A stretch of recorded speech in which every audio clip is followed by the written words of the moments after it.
Beginner box 1 का एक बार solution मैं आपको समझा देता हूँ जल्दी जिसको बच्चे को जिस क्वेश्चन में प्रॉब्लम हो वो क्वेश्चन एक बार देख ले। तो पहला क्वेश्चन है, a boy of 1.8 metre tall can see his image in a plane mirror fixed on the wall. His eyes is at 6.1 metre from the ground level. Minimum length of the mirror to see the full image. तो ये देखा जाए ये question तो बेटा formula base है। आपको बताया है जो एल मिनिमम आपको बताया था वो क्या होता है, h/2 होता है और हाइट ऑफ द पर्सन है 1.8 मीटर। डिवाइड बाय 2 कर देंगे तो आपका आंसर कितना आएगा, 0.9 मीटर आ जाएगा, जो कि आपका फर्स्ट ऑप्शन बन जाएगा। तो ये वाला क्वेश्चन तो रिलेटिवली आसान था। चलिए आगे बढ़ेंगे। अगला क्वेश्चन जो सेकंड क्वेश्चन है वो बोल रहा है, an object shaped of L is placed between two parallel mirrors as on the figure.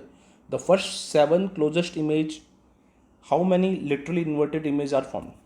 तो देखिए इसके अंदर हो सकता है आप इमेज बनाने के लिए अटैम्प्ट करो, लेकिन एक्चुअली देखा जाए तो इमेज बनाने की जरूरत नहीं है। देखिए कुल मिला के फंडा ये है कि जो फर्स्ट इमेज होगी वो कैसी बनेगी बेटा, इन्वर्टेड बनेगी। जब भी आप किसी ऑब्जेक्ट की जैसे एल शेप की आपने इमेज बनाई, पक्की बात है जो फर्स्ट इमेज बनेगी वो कैसी बनेगी, इन्वर्टेड बनेगी। लेकिन वहीं पर अगर आप इमेज की इमेज बनाएंगे तो वो कैसी हो जाएगी, अगर फर्स्ट इमेज है तो सेकंड इमेज जो होगी कैसी होगी, इरेक्ट बनेगी। फिर थर्ड इमेज दोबारा कैसी बनेगी, इन्वर्टेड बनेगी। यहाँ पर भी मिरर है एक्चुअली, जो इस तरफ भी इमेज बन रही है। थर्ड इमेज दोबारा कैसी बनेगी, इन्वर्टेड बनेगी। तो जो ऑड इमेजेस होंगी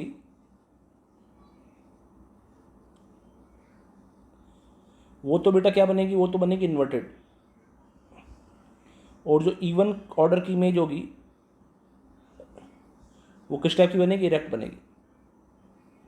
इरेक्ट कैसे हो गई भाई, उल्टे का उल्टा क्या होता है, सीधा होता है। इन्वर्ट को दोबारा इन्वर्ट करोगे तो इरेक्ट हो जाएगा ना। तो अगर 1 to 7 अपन काउंट करें तो 1 2 3 4 5 6 7 आपसे पूछिए लिटरली इन्वर्टेड, तो फर्स्ट थर्ड फिफ्थ और सेवन्थ ये सारी की सारी इमेजेस कैसी होगी, ये सारी की सारी इमेजेस कैसी होगी, इन्वर्टेड होगी, जो कि आपको 4 इमेजेस का आंसर बनाएगी। बाकी आप बना के देखना चाहे तो बना के भी देख सकते हैं, ऐसा कोई इशू नहीं। ठीक है, चलिए अगला क्वेश्चन देखते हैं। तो तीसरा क्वेश्चन है कि एक प्लेन मिरर है जिसको आपने हॉरिजॉन्टल ग्राउंड लेवल पर रखा है 60 मीटर की डिस्टेंस से from A foot of the tower से। तो लेट से अपना ग्राउंड आ गया, ये टावर आ गया। इस टावर की जो हाइट है 60 मीटर है। अच्छा नहीं, हाइट 60 मीटर नहीं है, सॉरी। जो टावर है उसकी हाइट अननोन है, दैट से उसकी हाइट एच है। इसके फुट से 60 मीटर की डिस्टेंस पर आपने एक छोटा सा मिरर रखा है। ठीक है, light ray from the top of the tower falling on the edge of the mirror suffer division of 90 degree. ठीक है, तो यहाँ से एक रे आ रही है और ये इंसिडेंट करके रिफ्लेक्ट कर रही है बेटा। इसका एंगल ऑफ इंसिडेंस क्या है ये हमें पता नहीं है, लेट से आई है तो एंगल ऑफ रिफ्लेक्शन भी आई हो जाएगा। अकॉर्डिंग टू क्वेश्चन इसका जो डिवीजन है डेल्टा वो आपको 90 डिग्री दिया गया। आपको पता है साहब, सिंगल रिफ्लेक्शन में जो डिवीजन का फॉर्मूला था वो 180 - 2i था, क्योंकि डिवीजन आपका 90 डिग्री आ गया तो 90 = 180 - 2i आ गया। इससे आई की वैल्यू बेटा आपके पास 45 डिग्री आ जाएगी।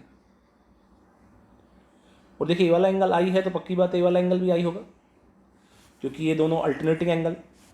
तो अगर मैं tan i लगाता तो tan i मेरा आ जाता 60 मीटर डिवाइड बाय h। और बेटा आई की जगह मैं 45 डिग्री फिल करता हूँ, आप सभी को पता है tan 45 कितना होता है, 1 होता है। इसकी वजह से हाइट भी कितनी आ जाएगी, 60 मीटर आ जाएगी।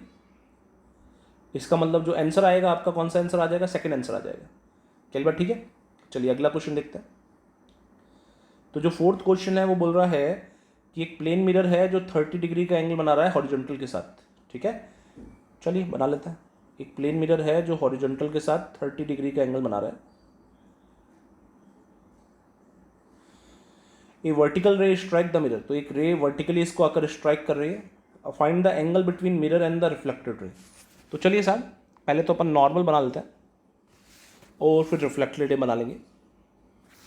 तो पहली बात तो अपन ये समझे साहब, ये तो वर्टिकल लाइन है, ये एंगल 90 डिग्री है।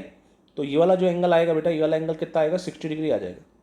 और ये एंगल 60 डिग्री आएगा तो पक्की बात है ये वाला एंगल 30 डिग्री आ जाएगा, क्योंकि मिरर और नॉर्मल के बीच का टोटल एंगल कितना होता है, 90 होता है। और ये वाला एंगल 30 डिग्री आया तो इससे अकॉर्डिंग ये वाला जो एंगल था आई, ये भी 30 आ जाएगा, क्योंकि ये दोनों कौन से एंगल है, वर्टिकली अपोजिट एंगल है। अच्छा ये वाला एंगल आई है तो ये वाला एंगल आर = आई = कितना होगा, 30 होगा। अब क्वेश्चन ने हमसे पूछा है find the angle between mirror and the reflected ray, तो ये वाला एंगल पूछा है बेटा अपन से। तो ये वाला एंगल कितना होगा? पक्की बात है, मिरर और नॉर्मल के बीच का एंगल 90 डिग्री होता है, ये वाला एंगल 30 डिग्री है, तो ये वाला एंगल हो जाएगा 90 minus 30 which will produce 60 degree. चलिए बात ठीक है। चलिए अगले क्वेश्चन पे चलते हैं। तो जो फिफ्थ क्वेश्चन है बोल रहा है figure shows a plane top view of a cubical room. तो क्यूबिकल रूम है बेटा, क्यूबिकल रूम होने का मतलब हो गया सारी जो साइड से इक्वल है और हर एक की साइड जो है वो 3 मीटर है, मतलब ये वाली साइड भी 3 मीटर हो गई और ये वाली साइड भी 3 मीटर हो गई। C D is the plane mirror, तो ये वाली साइड सी डी जो है आपका प्लेन मिरर है, ये सी आ गया, ये डी आ गया, ये ए आ गया, ये बी आ गया, ठीक है। एक कैमरा इस पी, पी को यहाँ रखा है, कैमरा पी यहाँ पर है, मिड पॉइंट पर है, तो जो कैमरा है एक्चुअली उसकी डिस्टेंस जो है वो 1.5 मीटर होगी इस साइड से। Is placed at the midpoint of the wall A B. what distance should be the camera focus to the photograph the image of the object है। तो ये ऑब्जेक्ट जो ए है इसकी पहले तो इमेज बनाए क्योंकि इमेज की फोटोग्राफ लेनी है, तो ये ए की इमेज ए प्राइम आ गई और ये 3 मीटर डिस्टेंस है, तो बेटा ये वाली भी 3 मीटर डिस्टेंस होगी। अब फोकस करने के लिए हमने क्या बताया था, कैमरे से डिस्टेंस पूछी है, तो एक्चुअली जब भी फोकस करना होता है तो आपको डिस्टेंस तो पूछी होती है, ऐसा क्वेश्चन क्लास में बताया था आपको। तो आपसे एक्चुअली ए प्राइम पी पूछा है, तो ए प्राइम पी कितना हो जाएगा, ये राइट एंगल ट्राइंगल आपको नजर आ रहा है ना, इस राइट एंगल ट्राइंगल में पाइथागोरस थ्योरम लगा दो हाइपोटेनस निकालने के लिए, तो कितना आएगा 6 का स्क्वायर, ये 6 मीटर है ना, प्लस 1.5 मीटर का स्क्वायर का अंडर रूट मीटर, इसको आगे सिंप्लीफाई तो कर ही लोगे क्या, ठीक है। तो इस तरीके से जब ऐसा क्वेश्चन क्लास में बताया था अपन ने कि जब भी बोले फोकस करना है किसी के ऑब्जेक्ट पर या किसी इमेज पर, तो बस जिस पर फोकस करना है उसकी डिस्टेंस पूछी होती है आपके लेंस से। चलिए अगले क्वेश्चन पे चलते हैं। ये लास्ट क्वेश्चन है बिगनर बॉक्स 6 का। इस क्वेश्चन में बोला गया है करेक्ट इमेज बनानी है बेटा आपको गिवन डायग्राम की। तो आपको बताया था हमने ऐसे क्वेश्चनों को बनाने का तरीका, आपको बताया था 180 से रोटेट कर दो। तो इसको अगर आप 180 से रोटेट करोगे ऐसे, तो जो इमेज बनेगी वो किस टाइप की इमेज बनेगी भाई, बॉक्स तो बॉक्स ही रहेगा। ये जो एरो था ये एरो इस तरफ आ जाएगा और नीचे वाला जो एरो है वो इस तरफ आ जाएगा, जो ये वाली लाइन थी वो रोटेट होकर इस तरफ चली जाएगी। तो ये ऐसा ऑप्शन बनने वाला आप देख सकते हो, परपेंडिकुलर डिस्टेंस का हिसाब भी देख सकते हो। क्लियर है बात क्या? तो कौन सा ऑप्शन नजर आ रहा है, थर्ड ऑप्शन नजर आ रहा है। मेरे हिसाब से बिगनर बॉक्स 1 जो है वो इतना मुश्किल काम नहीं।